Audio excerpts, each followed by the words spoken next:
What's up, everyone? It is October 1st. Welcome to the fall wedding season, and we're at a wedding, ironically, huh? So, new setup, yeah. Got the new lighting and everything back there. We got the 4 NO pocket stands. Yeah, I'm not real thrilled with these light trees that I bought, these T-bars. They're Chauvet CH06s. They're nice, but if you might be able to tell that this one, well, maybe not. It's actually leaning a little bit. I can't figure out why everything's centered and everything's right and the ground's level. So, what are you gonna do? It'll work perfect for mounting things like GoPro projectors, things that don't have moving parts. But they do wobble a little bit, even with the scanners on it. So I think I'm just gonna keep to my LTS 50 light trees from American DJ. They seem to do a good job. They're a lot meatier and a lot more solid, and they don't wobble. Anyway, stay tuned for more. Got a pretty good crowd. Very interesting playlist tonight that I have. A lot of older music, a lot of Doors, and a lot of 50s music. So we'll see how it goes.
Alright, and that's that. That's the end of that gig. It's actually the next day. I didn't shoot a wrap up or anything because we had to get out of the venue pretty quick. They went till midnight and they had to be out by 1, so I wanted to make sure that we got all the equipment out. Plus it was an hour drive home. I had my brother-in-law with me, so we just sat and chatted and talked about cars and DJing and all that cool stuff on our way back home. The reason why I'm turning on the camera for the end of this gig is because they had a very specific playlist of about 130 songs that were must-haves that weren't just their, you know, like their formal songs, things like The First Dance, Father Daughter, Mother Son, Garter Toss, Bouquet, Dollar Dance, those things. They had about 130 songs that they wanted to hear throughout the night. No, they knew that we wouldn't be able to get through all of them. The bride and groom were awesome, very, very laid back people, very down to earth. They were very, very cool. I loved working with them. They were actually one of the very first weddings I booked this year for the Louisville area. So Courtney, Mark, you had a very beautiful wedding. I'm glad that you all had a good time. The reason why I'm talking about the music list is because it was very challenging. There's a lot of songs on here that are not necessarily rare, but very rarely played by DJs in most situations. They love the Doors. They love Marvin Gaye. I would mention Katy Perry, but Katy Perry is kind of an easy one. The Cars, Blondie, they had a lot of stuff on there like that. They even had Iron and Wine, which a lot of people don't even know who Iron and Wine are.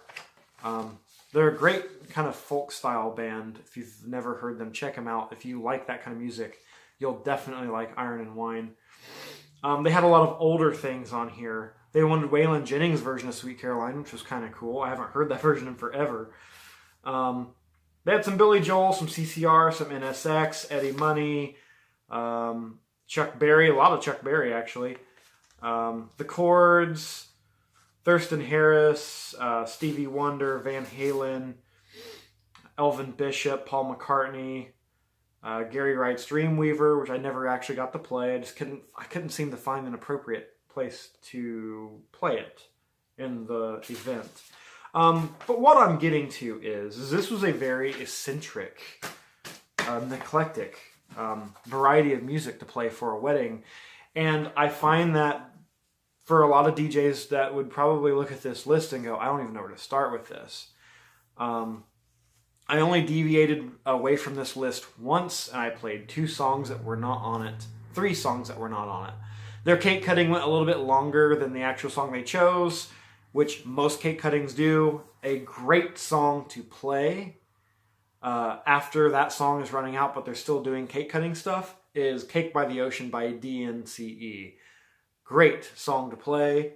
I don't know if it's appropriate or not, but there's the word cake in it. So yeah, we're going to roll with that. Plus it gets people kind of in the mood to dance, and that's usually one of the last things you do before the dancing starts. So great song. If you're not using that song as a last resort, cake cuttings that run over, definitely start using that song. What I'm getting to with this list is we really made this party happen for them. People had a good time. They danced as much as they could. The general age of the crowd was much older, so a lot of those folks left as the night went on. They left pretty early, and I'm talking probably in their 60s. So they probably weren't going to dance anyway. They had a photo booth, which got some attention there early in the night. And I think we did a really, really good job. The bride and groom even commented on how well we were able to piece the songs that they had chosen to have a party that was effective, that kept people on the dance floor. And as you saw, the people that were dancing in some of those shots was really all that was left after the older folks left. So I think we did a really good job with it. Programming is one of those things that was a challenge for me at first when I first got started. Now, not so much. It's just kind of become second nature. But yeah, awesome gig. I'm glad that Mark and Courtney had a good time, and I wish them both very well in the future.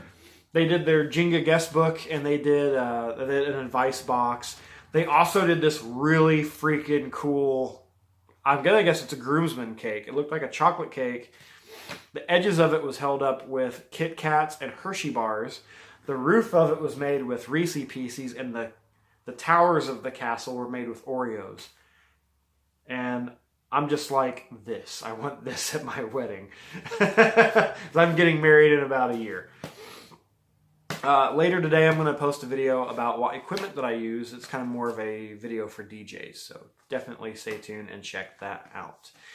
And I will see you guys in 2 weeks. We have another huge wedding, actually. It's going to be about 190 people at this one.